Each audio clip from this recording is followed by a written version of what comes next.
Alright, what is up, my paranormal pal? You have landed on Renegade Files, your underground connection to paranormal tales, unsolved mysteries, and deep underground covert culture.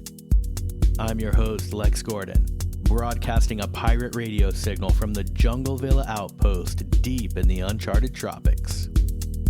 Thank you so much for tuning in. This is Renegade Files, episode 35. The Overpopulation Myth.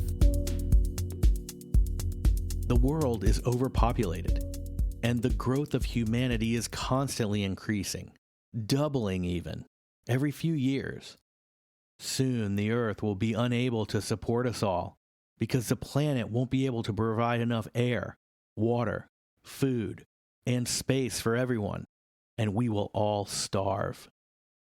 This fear has been driven by cultural messaging for as long as I can remember, my whole life, and well before. Wouldn't it be a huge relief if we could just snap our fingers and totally solve this crisis? Okay. The Earth is not overpopulated by humans. Far from it. In fact, the opposite is true. Come with me, and we'll explore the origins of this wholly unfounded myth upon which we all grew up. In this episode of Renegade Files, we go deep into the overpopulation lie. Who started it? Why has it been so successful? And who benefits from such a well-spun, convincing, but completely false narrative? This time on Renegade Files, the overpopulation myth. Overpopulation.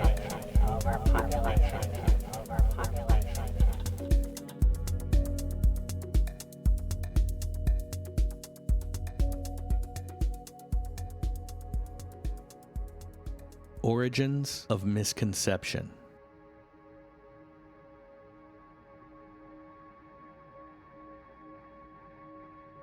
The ironic idea that humanity can only survive by deleting humans has been around since 1798, when Thomas Malthus wrote a paper entitled An Essay on the Principle of Population.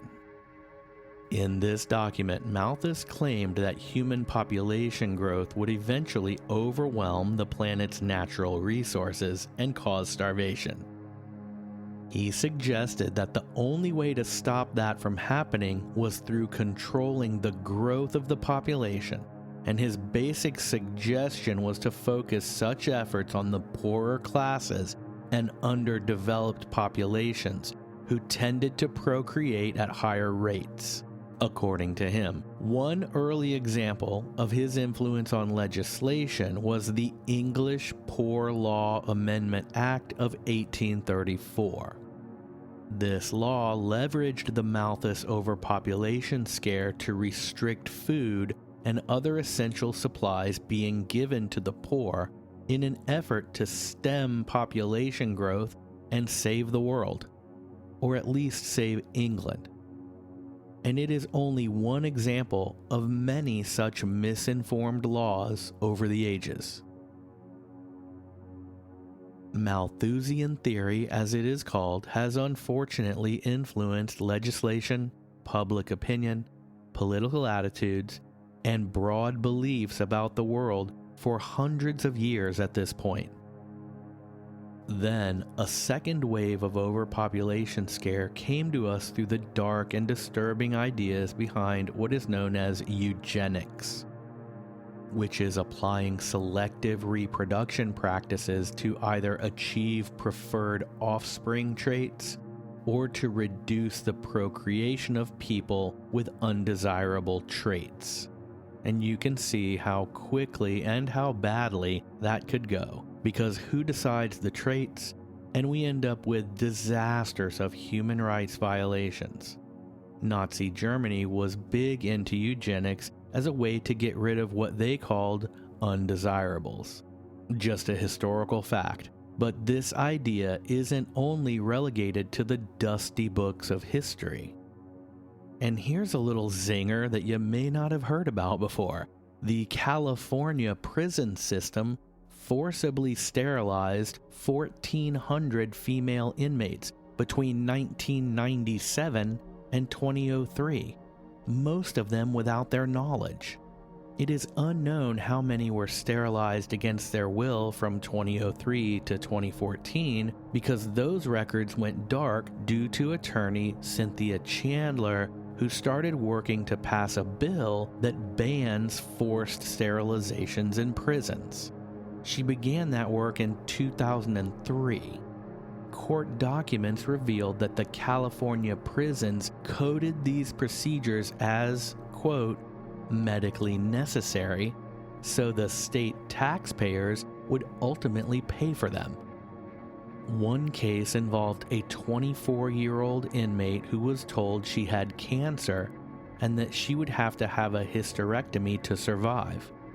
After the procedure had been done, she learned from one of the doctors that she had never had cancer, and now she is left without the possibility of having children of her own for the rest of her life. And that is just one example of the 1,400 that we know about.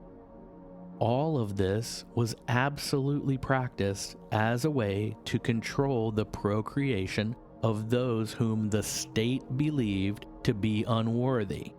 This is the state of California, and that is exactly eugenics. And if that sounds impossible, I would point out one statement made by Dr. James Heinrich, the OB/GYN who performed these sterilizations, as saying that these forced sterilizations are, according to him, quote, cheaper than welfare, end quote. This is from an article entitled Inside the Hidden Campaign to Forcibly Sterilize Thousands of Inmates in California's Women Prisons by Julia Naftulin on November 24, 2020 for Insider.com. There's also the controversy around Margaret Sanger, the founder of Planned Parenthood, and regardless of which side of that fence you support, she did write in a 1921 article, in her own words, quote, "The most urgent problem today is how to limit and discourage the over-fertility of the mentally and physically defective," end quote. And that is exactly eugenics. So, the sordid ideas and tragic results of eugenics weaves its way into the overpopulation myth because it's a way for those in power to try to manage the population on an individual or trait-based system, and it very often falls into or reveals an underlying racism. The third wave of overpopulation scare takes the form of a book written by a California professor and his wife.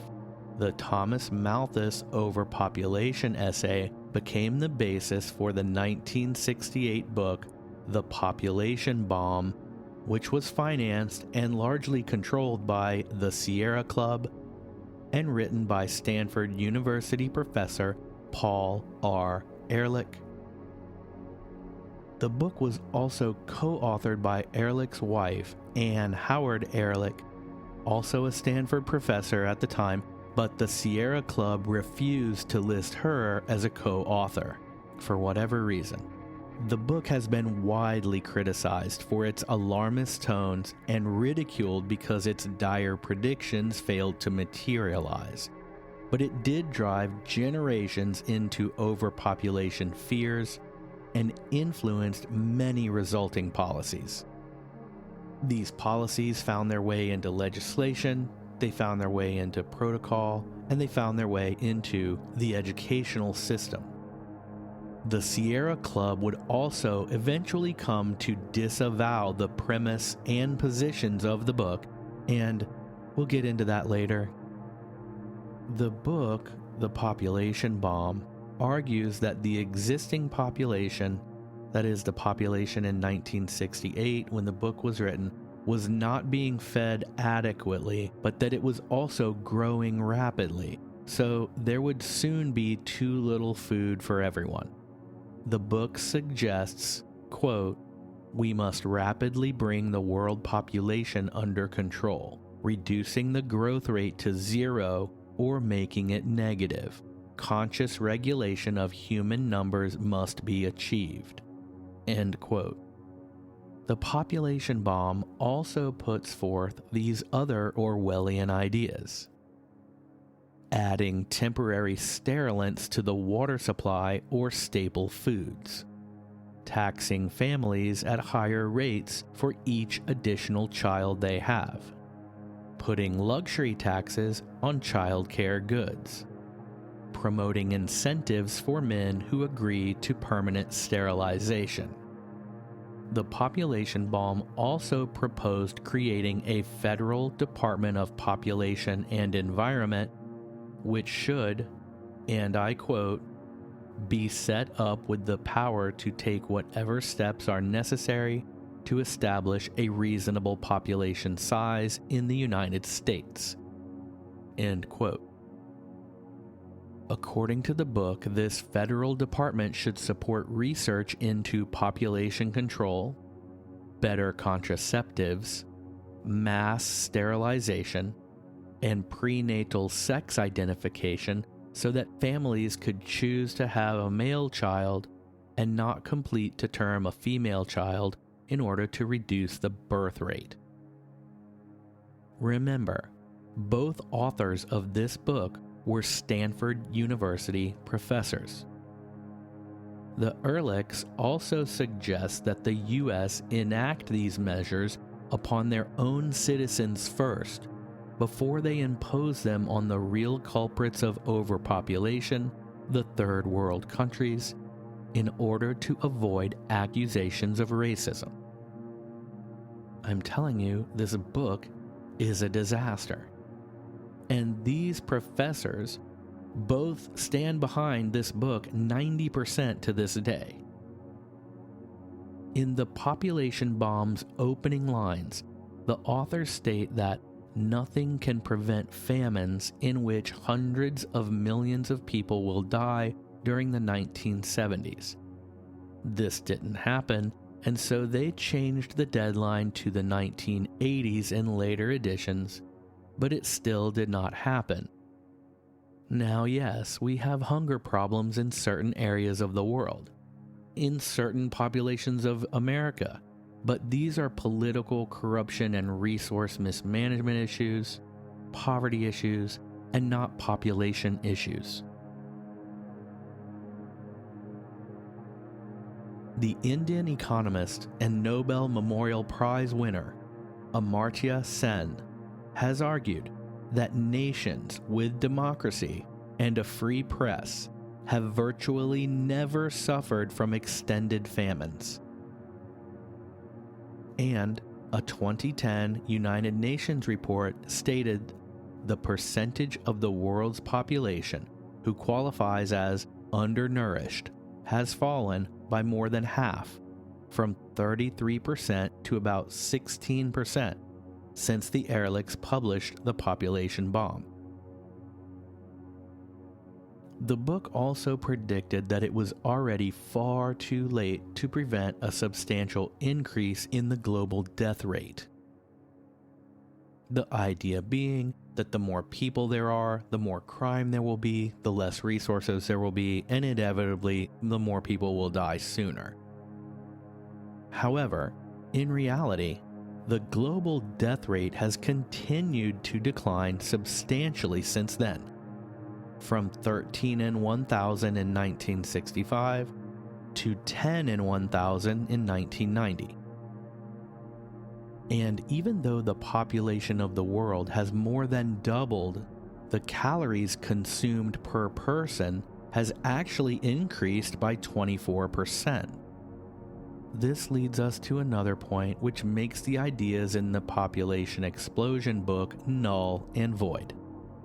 Ironically, unlike the predictions made by the Ehrlichs, today the world faces major public health problems worldwide as a result of overeating, we have a rapidly growing global pandemic of obesity and its clinical outcome, type 2 diabetes.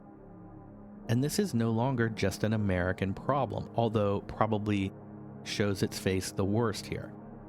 Jonathan Last, author of the book What to Expect When No One's Expecting, has called the population bomb, quote, one of the most spectacularly foolish books ever published.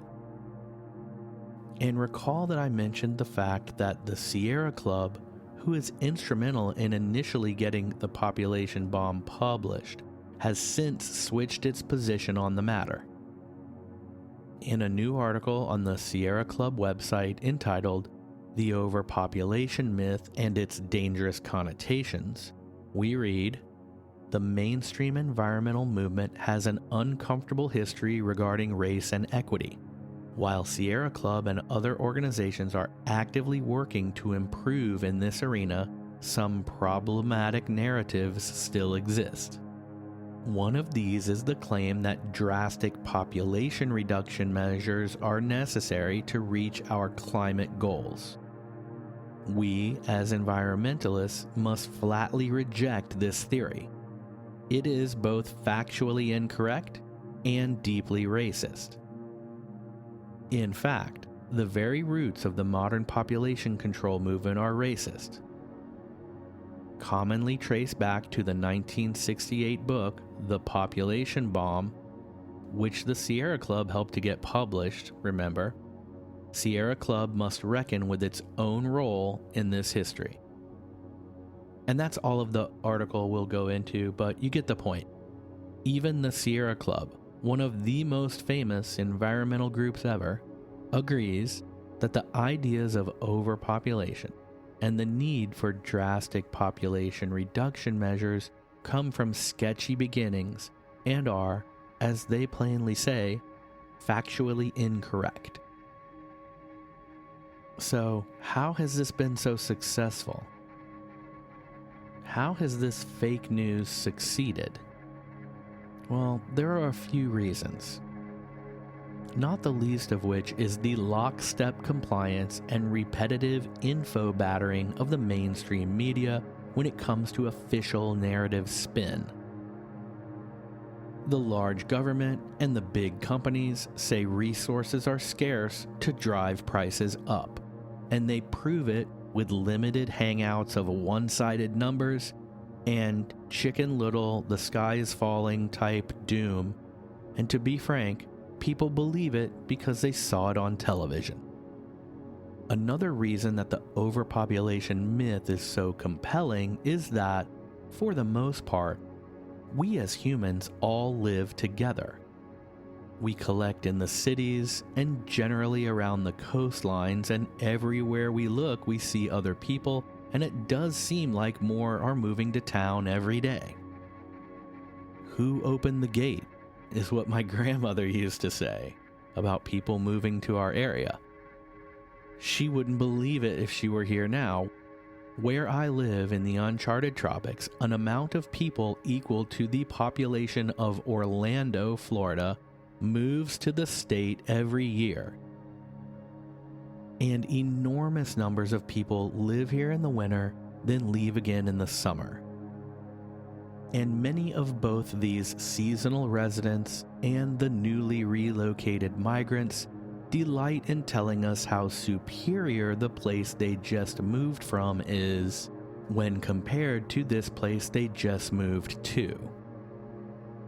This reveals at best a general dislike for the overall climate of the eastern seaboard, and at worst a learning and comprehension deficit revealed by the counterproductive action of undertaking a logistic relocation to a place where you are worse off than you were before you moved.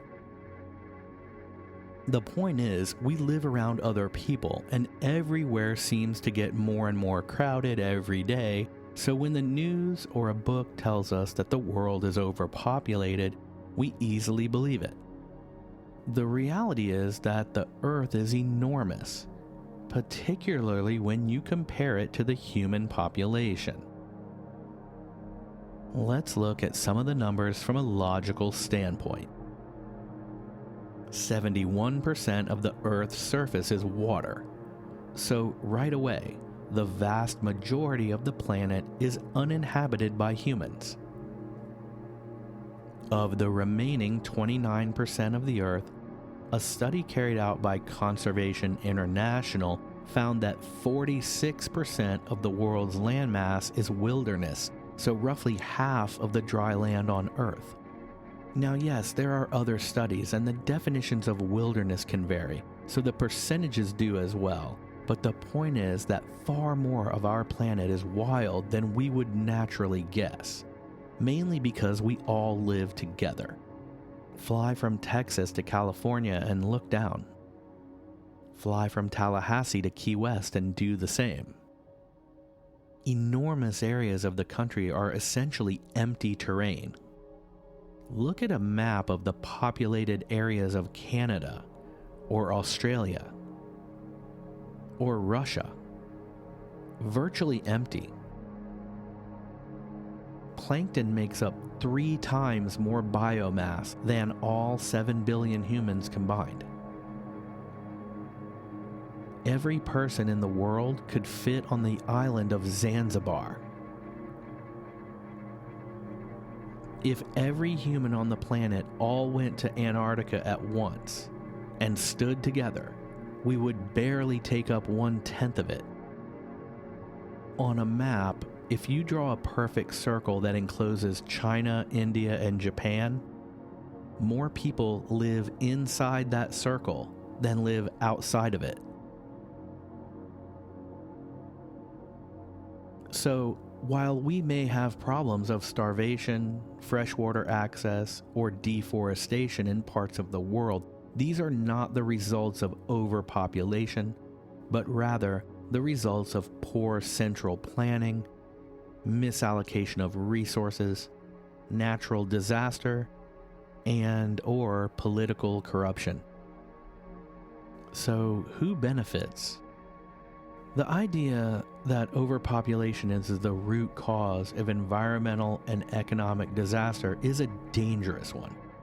First, because it isn't true, and second, because it gives a free pass to the creators of the actual problems, mainly large governments and their overreaching controls, and massive corporations who can blame overpopulation for their own environmental destruction. At the same time, giant companies who sell consumer goods benefit when their target markets believe that resources are limited and demand or population is overwhelming and growing out of control. In short, overpopulation is a built-in driver of high prices because it creates a permanent scarcity mentality among the customers. And finally, a rising population does not equal a rise in the land needed to make food. Thanks to continuing increases in crop yields, the world's farmers are harvesting hundreds of millions of tons more grain each year on tens of millions of acres less land than they did in the 1970s and 80s. For example, according to the U.S. Department of Agriculture, the world was producing about 1.9 million metric tons of grain from 579.1 hectares of land. A hectare is 2.7 acres in 1976. So in 2004, we got 3.1 million metric tons, so a little more than a million more metric tons of grain from only 517 hectares of land. So about 153 less acres. That's quite a jump. This is not to say that we won't possibly need to dedicate more land to farming in the future. The point is, a rise in population is not always matched by an equal rise in the amount of land required to feed that population. And then you get into these arguments which are, well, the more people there are, the more brains there are, and the more good ideas we're likely to come up with, and we're really good at solving problems. And it isn't that there's unlimited resources, but it's also not the case that there's unlimited people, and that's kind of what we run into. the earth replenishes itself. We have a water cycle. The only way to really get rid of water is to pollute it. We really don't get rid of much water when we drink it. It just sort of changes form and it goes down and around. And yes, we can mess it up, but the fact that the earth is a closed system doesn't mean that it's like a closet with one refrigerator of food, and the more people you put in there, the less that food is going to go around. It isn't closed in that way. It's a living, breathing, gigantic planet of an organism, and the resources are constantly shifting from one form to another. And the fact that there's ways to allocate that are smarter than others, that's kind of the issue. It isn't that the more people that pop up here, the less food they each get, because all of our food is in a refrigerator somewhere and we're all locked in a room. So it's interesting to step back and realize that sometimes. Okay, so this ends up being a little shorter than usual, but I know you'd rather have that than a bunch of fluff. So anyway, it's interesting to me, and part of what's fascinating is how just one or two things written by someone can just persist, even though they're not factually correct, for generations and even hundreds of years, because these things become part and parcel of the way those in power think. They latch onto it, and then once we all kind of agree, it's like, oh yeah, that's how it is. If you ever remember watching Game of Thrones, or at least the first 5 or 6 seasons that were so good, and in those stories, you have the Dothraki, who are the sort of fierce fighting nomadic tribes of the more medieval sort of technology societies they're surrounded by. And those underdeveloped culture of the Dothraki says things like, the moon is a goddess, and then another person will say, it is known, right? It is known, and that's just that. It's known, so why are you asking about it? And that's what happens with something like this. You have someone who writes an essay in the 1700s. When was that? 1798. Thomas Malthus writes one paper, and it's interesting that the people in power latch onto that. It drives their fear. They're afraid that the world's going to gobble up all their resources, and then they're not going to have as much gold because they're going to have to use it to do what I don't know. It's just interesting. It's fascinating to me how something can be so wrong and yet be so persistent. It's a good red flag for us as we move through our day, and it's also healthy for us to step back and maybe cast a little more of a critical eye on some of these academic sacred cows. One of the biggest is the basic theory of macroeconomics, which any macroeconomic student will tell you is economics is a study of allocating limited resources to unlimited demand. And that isn't necessarily always true, but when you put that in the collegiate brain and then send them into the world, they just sort of apply that lens to every economic decision they make. And not everyone, but you understand what I mean. These conceptions and these ideas that become our paradigms sometimes aren't right. I mean, it's obvious. We used to think the world was flat, and it's a planet, so it's obviously not. We can go out and look at it, and it's round. So is every other planet. This isn't rocket science. Well, bad example. But anyway, all I'm saying is I think it's a good idea sometime to step back and take a more critical look at some of our etched in stone ideas. That's it, whatever they are. And it's hard to do that because these things become so ingrained in our culture that to even question them, you get marginalized as an idiot, and it's not right. Just because someone told you that something was true doesn't mean it's true. That's the basis of this whole show, and I'm glad to have you along with me. Thank you so much for coming and exploring the overpopulation myth with me. I think there's a lot more here, but it does tread into some pretty boring ground, to be perfectly honest. Like I said, this was a shorter show, but sometimes that's okay. And like I mentioned, I know you'd rather have a shorter episode now and then than have me drone on with a bunch of fluff. That isn't my style. It isn't the Renegade Files style. But I am so happy to have you as a part of the Renegade Files crew. Please help me keep doing the show and get all of our crowd-funded content at patreon.com/renegadefiles. There's also links in the show notes and at therenegadefiles.com to our Patreon page. You can access the page for free for a whole week, so check it out at no cost, and I'll see you in there. And thank you sincerely to the awesome RFA agents already on Patreon. You help me make these episodes, you help me keep them ad-free for all of us. So, please join them, help Renegade Files stick it to the man, and I'll see you in there.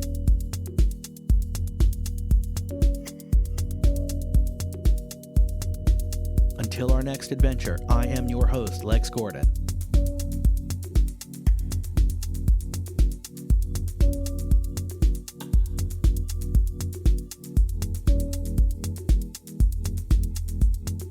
Stay wild, Tiki Child.